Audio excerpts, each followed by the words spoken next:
సార్వత్రిక ఎన్నికల 5వ దశకు కౌంట్ డౌన్ మొదలైంది. మొత్తం 49 స్థానాలకు సోమవారం పోలింగ్ నిర్వహించనుంది ఈసీ. రాహుల్ గాంధీ, రాజ్నాథ్ సింగ్, స్మృతి ఇరానీ, పీయూష్ గోయల్ వంటి ప్రముఖులు 5వ విడత బరిలో ఉన్నారు.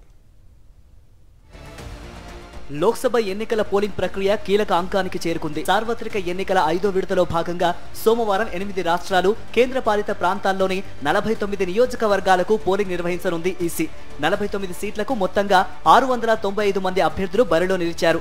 ఇందులో 82 మంది మహిళలున్నారు. 5వ దశలో ఉత్తరప్రదేశ్లో 14, మహారాష్ట్రలో 13, పశ్చిమ బెంగాల్లో 7, బీహార్లో 5, జార్ఖండ్లోని 3 స్థానాలకు పోలింగ్ జరగనుంది. కేంద్రపాలిత ప్రాంతాలు జమ్మూ కాశ్మీర్, లద్దాఖ్లోని ఒక్కో స్థానానికి మే 20న ఓటింగ్ నిర్వహించనుంది కేంద్ర ఎన్నికల సంఘం. యూపీ నుంచి రాజ్నాథ్ సింగ్, స్మృతి ఇరానీ సహా 5 కేంద్ర మంత్రులు తమ అదృష్టం పరీక్షించుకుంటున్నారు.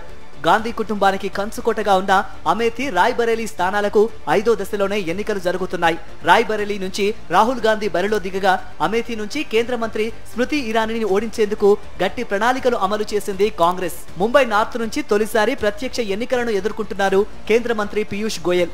ఉద్ధవ్ నేత అరవింద్ సావంత్ ముంబై సౌత్ నుంచి పోటీలో ఉన్నారు. బీహార్లోని సరన్ నుంచి లాలూ చిన్న కూతురు Rohini Acharya BJP sitting MP Rajiv Pratap రూడీతో తలపడుతున్నారు. హాజీపూర్ నుంచి చిరాగ్ పాశ్వాన్, కైసర్గంజ్ నుంచి డబ్ల్యూఎఫ్ఐ మాజీ చీఫ్ బ్రిజ్భూషణ్ చిన్న కొడుకు కరణ్ భూషణ్ సింగ్ తమ అదృష్టం పరీక్షించుకుంటున్నారు. అలాగే జమ్మూ కాశ్మీర్ నేషనల్ కాన్ఫరెన్స్ నేత ఓమర్ అబ్దుల్లా బారాముల్లా నుంచి 5వ దశ బరిలో నిలిచారు. మొత్తం 7 దశల్లో లోక్సభ ఎన్నికల పోలింగ్ ప్రక్రియలో ఇప్పటికే 4 దశలు పూర్తయ్యాయి. 4వ దశలో 69.2% ఓటింగ్ నమోదైనట్టు ఈసీ వర్గాలు వెల్లడించాయి. జూన్ 1న తుది దశ పోలింగ్ జరగనుంది. జూన్ 4న ఫలితాలు వెల్లడి కానున్నాయి.